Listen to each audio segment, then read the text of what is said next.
एक भूत की डरावनी कहानी। अगर आप कच्चे दिल वाले हैं तो बिल्कुल ना सुने, अदरवाइज़ आप सुन सकते हैं। ठीक है, तो कहानी की शुरुआत करते हैं।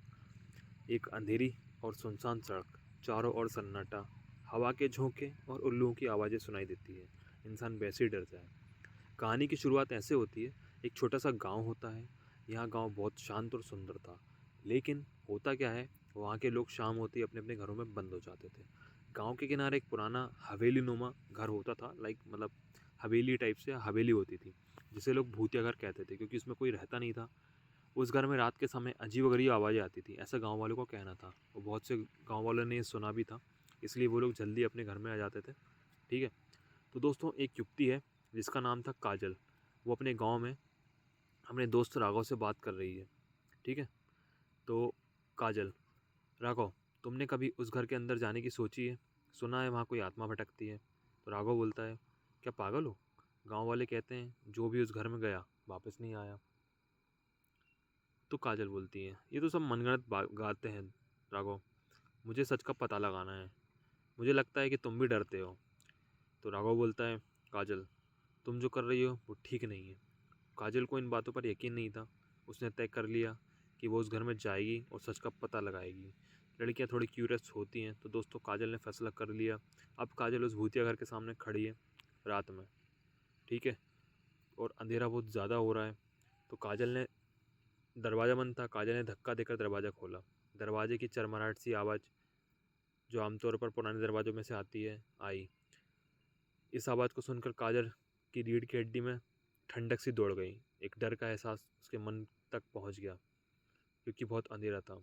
उसने अपनी टॉर्च जलाई और देखा, अंदर धूल और मकड़ियों के जाले हर जगह थे। काजल टॉर्च की रोशनी में इधर उधर देखती है। जैसे ही वो अंदर जाती है, उसे लगा कि उसकी ओर कोई देख रहा है। रात के अंधेरे में हमेशा लगता है हमेशा। उसने मुड़कर देखा, लेकिन वहाँ कोई नहीं था। वो आगे बढ़ी, सीढ़ियों के पास पहुंची, तभी उसे एक दरवाजे के पीछे से किसी के रोने की आवाज़ आई। काजल ने डरते हुए कहा, कौन है? कौन है वहाँ? पर कोई जवाब नहीं आया। उसने हिम्मत करके दरवाज़ा खोला। दरवाजे के सामने पीछे एक पुरानी टूटी हुई कुर्सी रखी हुई थी, जहाँ से रोने की आवाज़ आना बंद हो गई अचानक से। ठीक है, कमरा बिल्कुल खाली था। तभी उसे खिड़की के पास एक परछाई नज़र आई। वो परछाई किसी इंसान की थी। तो काजल ने घबराते हुए फिर से पूछा, कौन है? परछाई धीरे धीरे काजल की ओर बढ़ने लगी। काजल ने टार्च बंद कर दी और चुपचाप छिपने की कोशिश की, और इतनी अंधेरे में उसे कुछ दिखाई भी नहीं दे रहा था ढंग से। तो कमरे में बिल्कुल पिन ड्रॉप साइलेंस था। काजल दीवार से सटी हुई खड़ी थी। अचानक एक ठंडी हवा का झोंका आता है। एक धीमी डरावनी आवाज़ सुनाई देती है। काजल से वो आवाज़ कहती है, तुम यहाँ क्यों आई हो? अब काजल की सांसें बहुत तेज़ हो गई है, क्योंकि उसे पता था कि यहाँ पर कोई भी नहीं है। उसके बाद भी उसे एक डरावनी सी आवाज़ आ रही है। उसने तुरंत मुड़कर देखा, लेकिन वहाँ कोई नहीं था। काजल तेज कदमों से अपने घर से बाहर की ओर भागने की कोशिश करती है, लेकिन तभी दरवाज़ा बंद हो जाता है।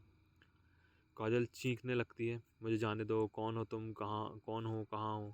उसे कुछ दिखाई भी नहीं दे रहा था। अब उसके सामने अचानक सफ़ेद साड़ी में लिपटी हुई महिला खड़ी हो गई, जिसका चेहरा आग में पूरा ही झुलसा हुआ था और उसकी आंखें खून की तरह लाल हो रही थी।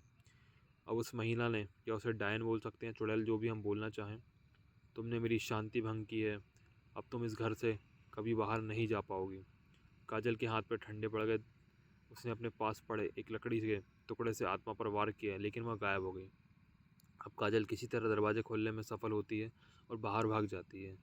वहाँ गांव में आकर राघव को सब बताती है, सब कुछ बताती है, डरते डरते। राघव उसे समझाता है कि दोबारा उस घर में के पास भी ना जाएं, घर के पास मत जाना। तुम्हें कितना समझाया था, पर फिर भी तुम चले गई। दोस्तों, ये कहानी यहीं तक थी। आपको कहानी कैसी लगी मुझे कमेंट में बताएं, और चैनल को सब्सक्राइब करें। और नई कहानी सुनने के लिए हम आगे और भी नई नई कहानी डेली अपलोड करते हैं। Thank you so much.